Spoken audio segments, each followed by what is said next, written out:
السلام علیکم۔ اردو کا گلدستہ کنول 8ویں جماعت کے طلباء کے لیے تحریر فوزیہ احسان فاروقی کی۔ اس کا ایک بہت امپورٹنٹ چیپٹر عبدالستار ایدھی۔ عبدالستار ایدھی کا نام ویسے تو کسی تعریف کا محتاج نہیں ہے۔ ہم سب جانتے ہیں کہ انہوں نے کس طرح سے بے لوث خدمات سر انجام دی ہیں بے سہارا، یتیم اور غریب بچوں کے لیے۔ ایدھی فاؤنڈیشن نجی طور پر چلائی جانے والی پاکستان اور تیسری دنیا کے تمام ممالک کی سب سے منظم اور بڑی تنظیم ہے۔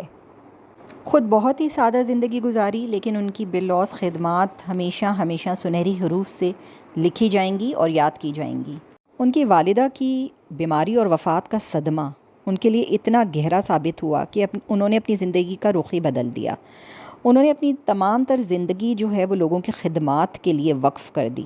اچھا، یہاں پر ہم اس چیپٹر کے مرکزی خیال کے بارے میں بات کریں گے۔ اگر مرکزی خیال جو ہے وہ آپ کے پرچے میں آتا ہے تو آپ اس کو کس طرح سے بخوبی لفظوں کی صورت میں تحریر کر سکتے ہیں۔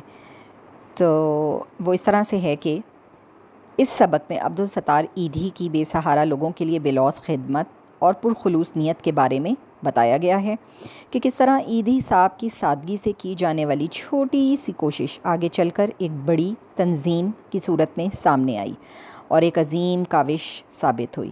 انہوں نے پوری استقامت کے ساتھ اپنی زندگی کو لوگوں کی خدمت کے لیے وقف کر دیا اور ہزاروں لاکھوں جانیں بچائیں۔